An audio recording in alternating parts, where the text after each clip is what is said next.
नमस्ते दोस्तों। आज की कहानी शायद हर उस घर के आंगन में गूंजती है जहां प्यार तो है पर कुछ बातें अनकही और अनसुलझी रह जाती हैं। यह उन छोटे छोटे पलों की बात है जहां हमारा व्यवहार हमारी बातों से ज्यादा जोर से बोलता है और अनजाने में कही गई बातें दिल पर गहरे जख्म छोड़ जाती हैं।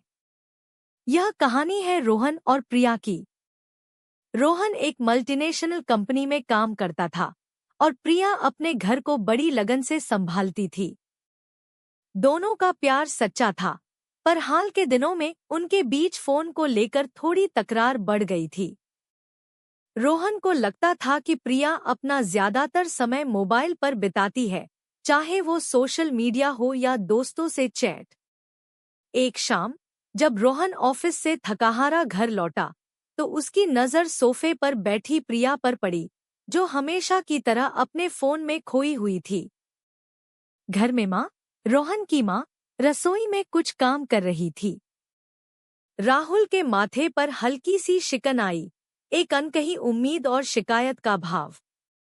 उसने प्रिया की तरफ देखते हुए कहा, प्रिया, तुम सारा दिन फोन पर ही लगी रहती हो।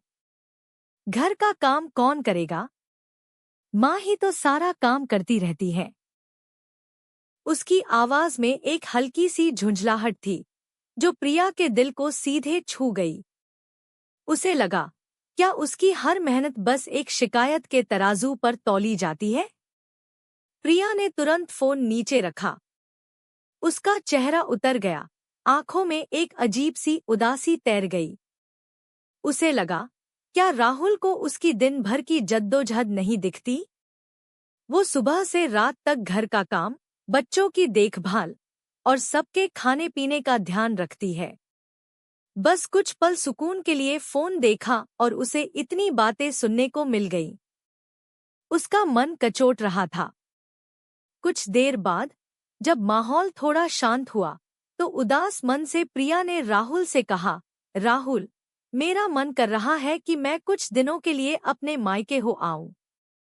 काफी समय हो गया है माँ पापा से मिले हुए। उसकी आवाज में एक उम्मीद थी, एक थकान से भरी आत्मा की पुकार थी, जो थोड़ी देर अपनों के बीच सांस लेना चाहती थी। लेकिन राहुल ने बिना सोचे समझे तुरंत पलटकर कहा, उसके शब्दों में घर के काम की चिंता साफ झलक रही थी। हाँ, तुम तो चली जाओगी, फिर घर का काम कौन करेगा? माँ अकेली सारा काम कैसे करेंगी? खाना कौन बनाएगा? कपड़े कौन धोएगा? सारा घर तो बिखर जाएगा। राहुल के ये शब्द किसी गर्म लोहे की तरह प्रिया के कानों में पड़े और उसके दिल को भेद गए।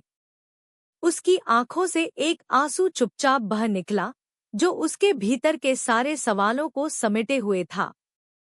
उसे लगा, यह कैसी विडंबना है।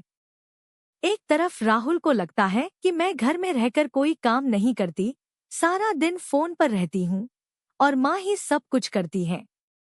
लेकिन दूसरी तरफ जब मैं कुछ दिन मायके जाने की बात करती हूँ तो वही राहुल मुझसे पूछता है कि मेरे बिना घर का काम कौन करेगा। इसका क्या मतलब हुआ? प्रिया के मन में एक गहरा दर्द उठा। उसे लगा, क्या उसकी अहमियत इस घर में सिर्फ एक काम करने वाली की है? क्या उसके होने का मतलब सिर्फ घर के कामों से जुड़ा है? उसकी मायके जाने की इच्छा, उसकी भावनाओं की कोई कीमत नहीं थी, बल्कि सिर्फ घर के कामों की चिंता थी। और जब राहुल ने माँ का जिक्र किया तो प्रिया को लगा जैसे उसकी मेहनत को पूरी तरह अनदेखा कर दिया गया और उसे सिर्फ एक मशीन समझा जा रहा है, जिसकी जगह कोई और नहीं ले सकता। उस रात दोनों के बीच एक गहरी, अनकही खामोशी छा गई। राहुल को शायद अंदाजा भी नहीं था कि उसके ये शब्द प्रिया के दिल में कितना गहरा उतर गए थे। प्रिया को लगा कि उसकी अहमियत सिर्फ उसकी सेवा तक सीमित है और राहुल को लगा कि प्रिया सिर्फ अपने फोन और आराम में व्यस्त रहती है। यह घटना उनके रिश्ते में एक बड़ी उलझन बन गई थी, एक ऐसा फासला जिसे भरना आसान नहीं था जब तक कि वे एक दूसरे की भावनाओं को समझना न सीखें।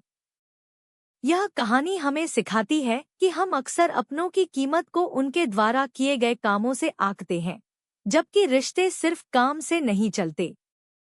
वे प्यार, समझ, सहानुभूति और एक दूसरे की भावनाओं का सम्मान करने से बनते हैं। हमें यह याद रखना चाहिए कि घर को सिर्फ दीवारें नहीं बनाती, बल्कि उसमें रहने वालों का प्यार और एक दूसरे के प्रति सम्मान उसे एक सच्चा घर बनाता है। अपनी बात कहने से पहले हमें दूसरों की जगह खुद को रखकर सोचना चाहिए, ताकि हमारे शब्द दिलों को जोड़े, न कि तोड़े। तो दोस्तों, अगर यह कहानी आपके दिल को छू गई हो और आपको यह सोचने पर मजबूर किया हो कि आप अपने रिश्तों में कितना समझते हैं, तो कृपया इस वीडियो को लाइक करें, अपने दोस्तों और परिवार के साथ शेयर करें, ताकि वे भी इस संदेश को समझ सकें, और हमारे चैनल को सब्सक्राइब करना बिल्कुल न भूलें। हम आपके लिए ऐसी ही और भी प्रेरणादायक और भावनात्मक कहानियां लाते रहेंगे। आपके प्यार और समर्थन के लिए धन्यवाद।